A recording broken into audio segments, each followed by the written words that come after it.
बिस्मिल्लाहिर्रहमानिर्रहीम। अस्सलाम वालेकुम व्यूअर्स, उम्मीद है आप सब खैरियत से होंगे। मैं हूँ आपकी होस्ट मुगद्दर शफ़क़त और आज हम करने जा रहे हैं एपिसोड 62 की reading. First of all welcome back to the channel. अगर आप चैनल पे नो तो सबसे पहले चैनल को सब्सक्राइब कर दो, बेल आइकन को लास्ट में हिट कीजिएगा।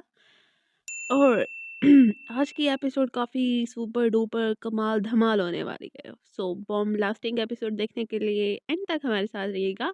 नावल नेम कलबेसर इस कलम एमिरेट्स उर्दू नावल आर्चिव। शुरू करते हैं आज की एपिसोड को।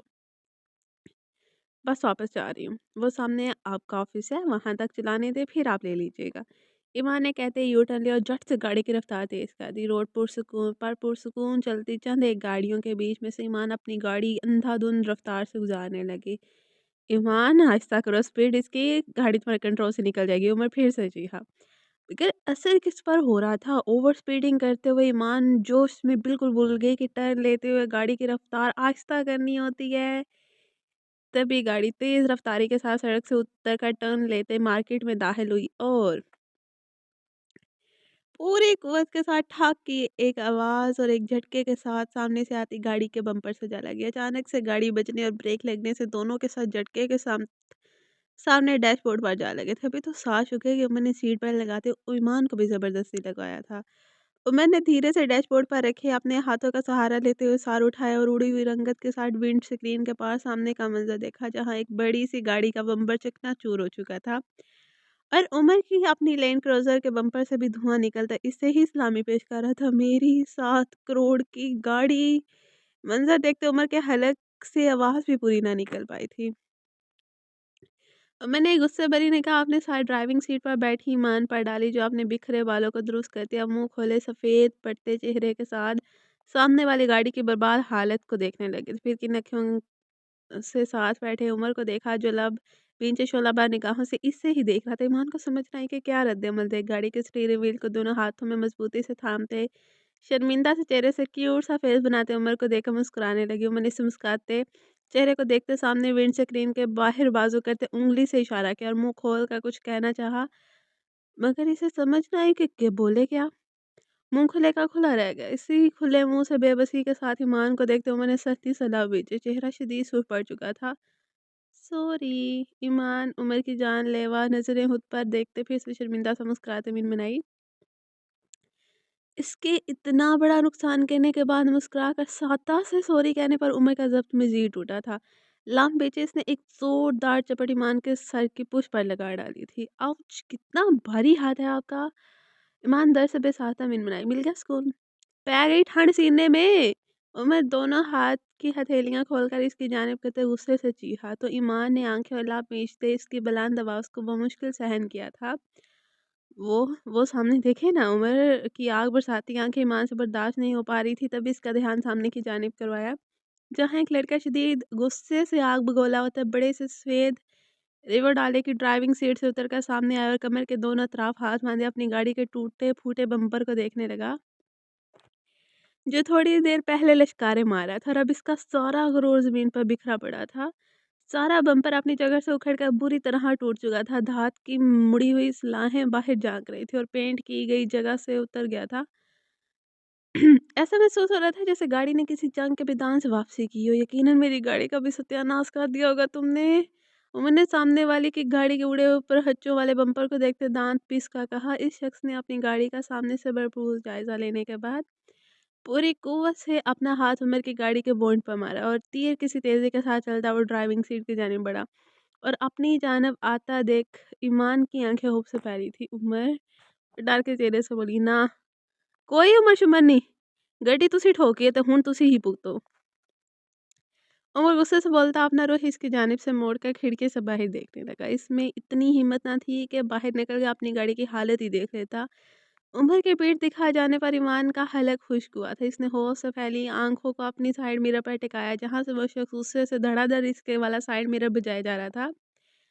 ईमान ने धीरे से मेरे नीचे किया था। सामने खड़े शख्स को देखकर इसका चेहरा मजीद बेरंग हुआ था। आप! वो बेयकीनी से आंखें फैलाकर इसे देखते बोली, सामने खड़े मत का भी इसे देखकर कुछ हाल मुतमिन तुम, फिर से तुम। वो शख्स भी बेयकीनी से ऊंची आवाज में बोला तो मजीद ईमान शर्मिंदा हुई थी। तुम कहाँ से हार बा जाती हो लड़की? अल्लाह अल्लाह! वो दोनों हाथ अपनी कमर पर टिकाते बेबसी से बोला था। सॉरी, ईमान ने शर्मिंदा चेहरे से दिखाते चेहरे से देखते बिन बनाई। Sorry my food. तुम्हारा पिछली बार का गोटा पूरा नहीं हुआ था? कोई कसर बाकी थी जो फिर से आ गई? तुम कहीं मेरी जासूसी तो नहीं कर रही थी? इसके बोलने पर ईमान ने फ़ौरन से नफ़े में सर हिलाए। वो गुस्से में बोली जा रहा था और ईमान को इस बार बोलने का मौका तक ना मिला था। वो बस लब खोल दिया और इंतज़ार करने लेती कि कब इसे मौका मिले और वो कुछ बोले, मगर मौका ना मिल पाया क्योंकि सामने खड़ा शख्स कोई और नहीं, इंस्पेक्टर ज़ुमान था, जिसकी न्यू कार का पहले भी ईमान ने अपनी ही छोटी गाड़ी से बुरा हाल किया था और आज एक बार फिर से वो उमर के शोरूम से न्यू ब्रांडेड डाला लेकर निकला था, जिसे ईमान ने उमर की लैंड क्रूज़र से चिकनाचूर कर दिया था। वो लब कुचलती शर्मिंदा चेहरे से बस इसे देखी जा रही थी, जो ईमान का चेहरा देखते गुस्से से ही फट पड़ा था। तुमने सोचा होगा इस बार मैंने गाड़ी बड़ी ली है तो मैं भी बड़ी गाड़ी से ही टक्कर मारूंगी ना, है ना? क्या इस बार भी गाड़ी न्यू है आपकी? मान के बोलने का मौका मिला तो झिझकते हुए धीमी सी आवाज में, जी हाँ जी, इस बार भी बिल्कुल न्यू है, अभी ही लेकर निकला था शोरूम से। पिछली बार जो गाड़ी ठोकी थी तुमने ना, इसके बाद आज ही दोबारा लेने आया था। वल्लाह अगर मुझे ज़रा सा भी अंदाज़ा होता कि तुम फिर से काली बिल्लियों की तरह मेरे रास्ते के साथ मेरी गाड़ी भी काट जाओगी तो मैं घर से ही सदका दे निकलता। ज़मान बेबसी से बोला था। सामने में जो लड़की इसके दोस्त की बहन थी, चाहकर भी वो इस पर मज़ीद ना भड़क सका। आई एम रियली सॉरी, गलती से हुआ, प्लीज़ इस बार माफ़ कर दे। मैं आइंदा वैसे भी गाड़ी चलाने के काबिल नहीं हो रही और शायद ना ही मुझे परमिशन मिलेगी। ईमान की नखियों से उमर को देखते बोली, जो बेनियाज बना फूले मुंह के साथ बाजू खिड़की से बाहर निकाले, अपनी गनपटी पर हाथ की मुट्ठी जमा बनाकर जमाए बैठा गहरे सदमे में गया हुआ था। ओ बीबी, माफ़ी की कोई गुंजाइश नहीं है, मुझे मेरे नुकसान की कीमत अदा करो अभी और इसी वक्त। ज़मान इसकी माफ़ी वाली बात पर एक बार फिर आपे से बाहर होता चीहा था। अच्छा, आहिस्ता तो बोले, कह रही हूँ ना जो कहेंगे कर लेते हैं। ये इस तरफ को आए, मेरे शोहर से बात कर ले। ईमान गाड़ी की दूसरी जानिब इशारा करते बोली। तो ज़मान का पारा मज़ीद चढ़ा था। इसके साथ कोई लड़का भी था। ये सुनते ही वो पक्का इरादा कर चुका था कि इस शख्स का चालान काटेगा, जिसने ईमान जैसी खतरनाक ड्राइवर के हवाले गाड़ी कर दी थी। वो गाड़ी के आगे से मुड़ता हुआ फ्रंट सीट पर बैठे उमर की जानिब आया, तो इसके गुस्से और अफसोस से फूले चेहरे को देखते ज़मान का चेहरा सपाट हुआ था। उमर ने एक सरसरी सी निगाह सामने खड़े शख्स पर डाली, जो फिर चौंक कर इंस्पेक्टर ज़मान को देखने लगा। Hello sir. ज़मान का सारा गुस्सा एकदम झाग की तरह बैठा था। सामने मौजूद शख्स कोई और नहीं, उमर अहमद कमाल था, जिसके शोरूम से वो बाहर बार गाड़ी खरीदता था और ज़मान का छोटा भाई रूफ उमर का सेक्रेटरी था। मैंने ईमान के ढीले पड़ते तेवरों को देखकर इसे आंखें निकाली, जैसे कहना चाह रहा हो गुस्से की अदाकारी जारी रखो, मगर ईमान ना समझ पाया कि वो क्या कहना चाह रहे। ईमान फ़ौरन गाड़ी से निकलते इनकी जानिब आई। इतने में उमर ने सरगोशी नुमा आवाज़ पे इसे कह डाला कि ताकि तुम मुझे नहीं जानते, अपने गुस्से को कायम रखो। ईमान ने ईमान के बहाने तक दोबारा से चेहरा सख्त कर लिया था। जी मोहतरमा, आपके शोर कह रहे हैं मेरा इस एक्सीडेंट से कोई वास्ता नहीं है, जिसने किया वही भराई करेगा, इसलिए आप जल्दी से मेरे नुकसान की भराई करें ताकि मैं जा सकूँ। ईमान की बात सुनते ईमान परेशान हुई थी। उमर तो नाराज़गी का सबब इसे देख भी नहीं रहा था। ईमान ने झिझकते हुए अपना बैग से अपना बैंक कार्ड निकाला और ईमान के हाथ में थमा दिया। इसमें जितने भी पैसे हैं वो आप निकलवा लें, बाकी मैं इंस्टॉलमेंट की सूरत आपको पे कर दूंगी।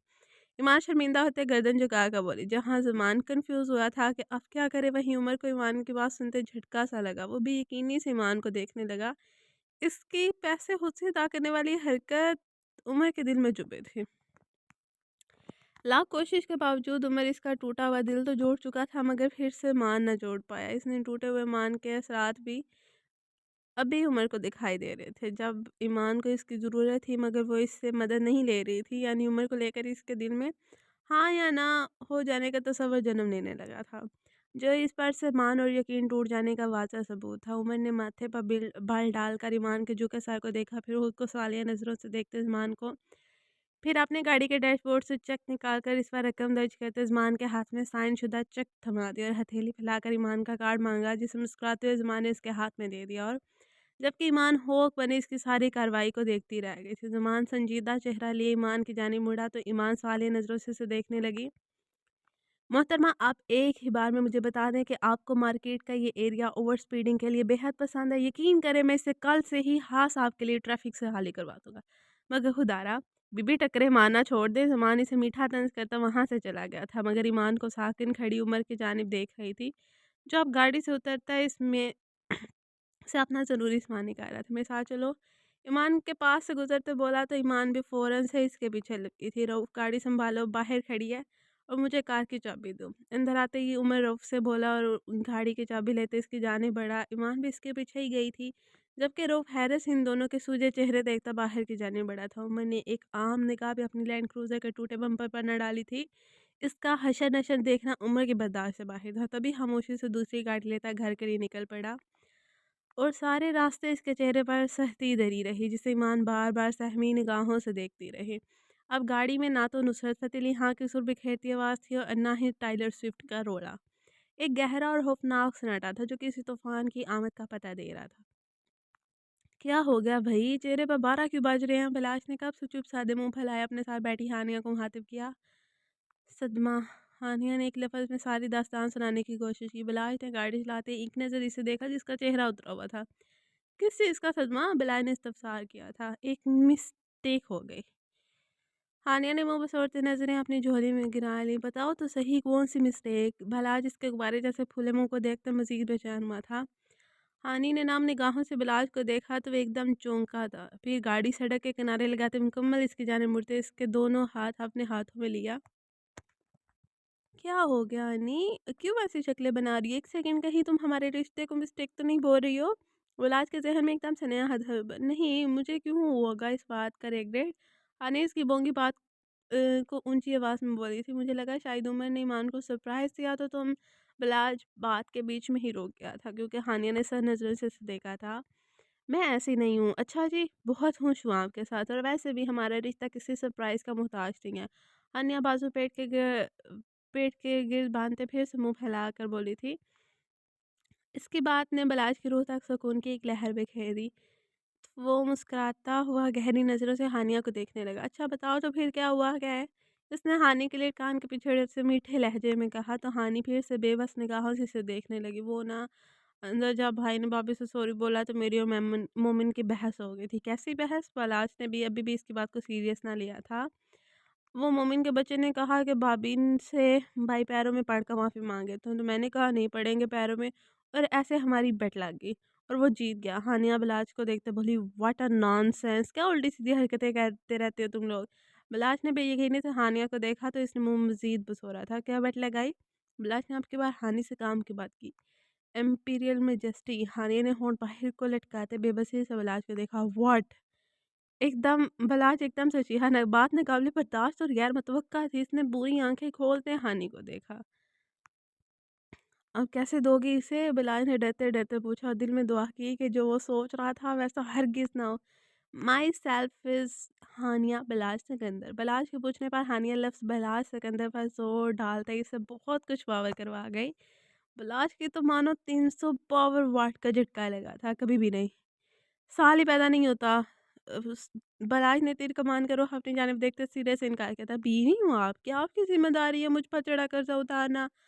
आने ने इस इनकार पर घूरियाँ डालकर इसे देखा। बीवी ने कर्ज़ा नहीं चढ़ाया, शर्त लगाई है, बेट लगाई है जो कि हराम है इस्लाम में और मैं हराम कामों में हरगिज़ मुलव्वस नहीं होता। इसलिए सॉरी। बलाज ने दोनों हाथ खड़े करते माज़रत कर एक बार हेल्प कर देना, कसम से दोबारा बेट नहीं लगाऊंगी। हानिया मस्किनों जैसी शक्ल बनाते बोली नो। बिलाज सीधा होकर बैठा और साथ ही गाड़ी स्टार्ट कर दी। हानिया ने रोनी सी शक्ल बनाते गौर से बिलाज को देखा फिर बोली देखे मान जाए फिर जब अखबार में न्यूज़ छपेगी कि एक मासूम सी प्यारी सी लड़की ने कर्जे तले दब कर अपनी जान दे दी तो अच्छा नहीं लगेगा आपको ये सुनकर। हानिया की बात पर बिलाज ने बमुश्किल अपनी मुस्कुराहट छुपाई फिर एकदम से इसकी जानिब रूह मोड़ते चीख का बोला छिपकली। बस फिर क्या था हानिया की ना रुकने वाली चीखें और बिलाज की आवाज़ से बुलंद कह के पूरी गाड़ी में गूंज उठे थे। जब मामला समझ आया तो हानिया ने गुस्से से बिलाज का कंधा पीट डाला।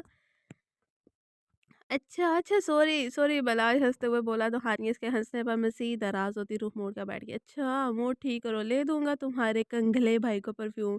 मेरा भाई कंगला नहीं है, बहुत अमीर है, बस वो शो ऑफ नहीं करता। हानिया ने फौरन से भाई की तरफदारी की थी। बिलाज ने अजीब अंदाज में से घूर कर देखा जो अपने भाई को पूरा पूरा डिफेंड कर रही थी। मुझे ऐसे देखने की ज़रूरत नहीं है, कोई गलत बात नहीं की मैंने, आप बस मुझे परफ्यूम मंगवा कर दें। हानिया उसीलिए अंदाज में बोली वो तो मैं मंगवा दूंगा मगर मैं नोट कर रहा हूँ कि तुम आजकल कुछ ज़्यादा ही सख्त मिजाज नहीं बन रही हो, लगता है गलत सोबत का असर हो रहा है। लास्ट में बात करते गाड़ी फिर से सड़क पर डाली। जी नहीं, मैं अब बीवी बनने जा रही हूँ इसलिए आपको ऐसा लग रहा है। हर इंसान को अपनी बीवी वैसे भी सख्त मिजाज ही लगती है। हानिया के बाद पर आज धीमा सा हंसा था। इस वक्त बहस करना खतरे से हाल लेना था, इसलिए खामोश रहना ही बेहतर समझा। गाड़ी को एक झटके से पार्किंग एरिया में रोकते उमर तन फन कहता अंदर की जाने पड़ा था। पीछे ही नरम नरम पैर जमीन पर रखते शर्मिंदा चेहरा के साथ लब कुचलते हुए ईमान अंदर दाखिल हुई थी। घर में मौजूद सब बड़े छोटे जो अभी अभी ही घर पहुंचे थे और आराम करने की नीयत से मेन हाल के सोफे पर बिराजमान थे, उन्होंने पहले उमर को शेर जैसा खौफनाक चेहरा लिए लंबे लंबे डाक बढ़ते ऊपर जाते देखा। फिर इसके पीछे ही सहमी ईमान को अंदर आते देखा। जन करीब रो देने के दर पे थी। क्या हुआ? अनम फौरन से उठती ईमान की जानिब आई और इसका हाथ थामते बोली, वो मैंने उमर से इनकी गाड़ी चलाने की परमिशन ली। और फिर ईमान कान खुजाते शर्मिंदगी से सर झुकी। फिर क्या? सब किसी हदसे के ज़ेरे असर एक ज़बान बोले थे। ठुक गई। इतना कहते मोटे मोटे आंसू ईमान की पलकों से उतर कर गालों पर बह गए। हाँ। सदमा और शौक के ज़ेरे सा एक बार फिर सबके हलक से आवाज़ निकली तो ईमान मजीद सहमते हुए इन सब को देखने लगे जो इससे ज़्यादा परेशान लग रहे थे। ये तुमने क्या किया ईमान? इसे अपनी गाड़ी बहुत पसंद थी, वो तो इसकी सफाई भी अपनी निगरानी में करवाता है। अनम ने धीमे से अंदाज में कहा, लहजा भी सदमे से भरपूर था। अब क्या होगा? ईमान बीजान को देखते बोली जो चुप साधे बैठी थी। बीजान इन्हें बोलता ना देख ईमान रोहान से हुई। अब हमें क्या मालूम लड़की क्या होगा, गाड़ी तुमने ठोकी और चलाने इसने दी। तुम जानो और तुम्हारा सर का साईं। बीजान मामले को हादसा संजीदा और पेचीदा समझते हुए पतली गली से निकली थी। ईमान मज़ीद परेशान हुई। अच्छा बैठे हैं भाभी, पानी तो पिए फिर कुछ सोचते हैं। हानी ईमान को अपने साथ बैठाते पानी का गिलास थमा गई। मगर ईमान की नज़रों कुमार साहब सोफिया बेगम और बीबी शरीफ पर जमी थी तो लब्बों को सिए ऐसे बैठे थे जैसे इन्हें मालूम भी ना हो कि हुआ कुछ हुआ है। अभी माँ ने होठों से पानी का गिलास लगाया था कि उमर तेजी से सीढ़ियाँ उतर कर नीचे आता दिखाई दिया। माँ ने सटता पैर इसे देखा। वही लिबास, वही बेजार और नाराज चेहरा, वही सुर्ख खून हवार आंखें जिससे एक नजर ईमान को देखते वो बाहर की जानी बढ़ गया। इसकी एक निगाह से ही ईमान के रोंगटे खड़े हो गए थे। परेशान मत हो, करते हैं कुछ। हुरैन इसकी रोनी सुरह देखते बोली तो ईमान सूखा हलक पानी के गूंज से तर करते सर हिला गई। रात के 11 बजे उमर घर लौटा तो हुलिया हासा बिखरा हुआ और चाल थकन ज़दा सी थी। कोट बाजू पर लटकाए वो धीरे धीरे चलता अपने कमरे की जानिब बढ़ा। दिन को जो बाल जल से सेट थे अब बिखर कर माथे पर जोड़े थे, जिन्हें अपनी उंगलियों में फंसा कर सीधा करते वो माथे से पीछे कर गया। रूम का दरवाज़ा बहुत आहिस्ता से खोला तो अंदर का मंजर देखा वो एक पल को साकित हुआ। रूम सारा अंधेरे में डूबा था और मोह जैसा सन्नाटा था। चेहरे पर थकन के आसार एकदम से परेशानी में बदले। इस तो ये सोच ईमान की जानिब गई, वो कहाँ थी? रूम में तो हरगिज़ इस किस्म के अंधेरे के साथ मौजूद न थी। सोचों में डूबे डूबे उमर ने 2 कदम आगे को लिए और हाथ बढ़ाकर लाइट ऑन करता। इससे पहले नज़र एकदम सामने पड़ी तो उमर के हवा सामने का मंजर देखते चालू हुए थे। ओके नाजरीन, हमारी आज की एपिसोड होती है यहाँ पे एंड। होपफुली आपको एपिसोड पसंद आएगी, होपफुली आपको नॉवल पसंद आ रहा होगा, होपफुली आपने आज की एपिसोड इंजॉय की होगी। तो मिलते हैं नेक्स्ट एपिसोड के साथ, तब तक के लिए अपना ख्याल रखेगा। अल्लाह हाफिज़।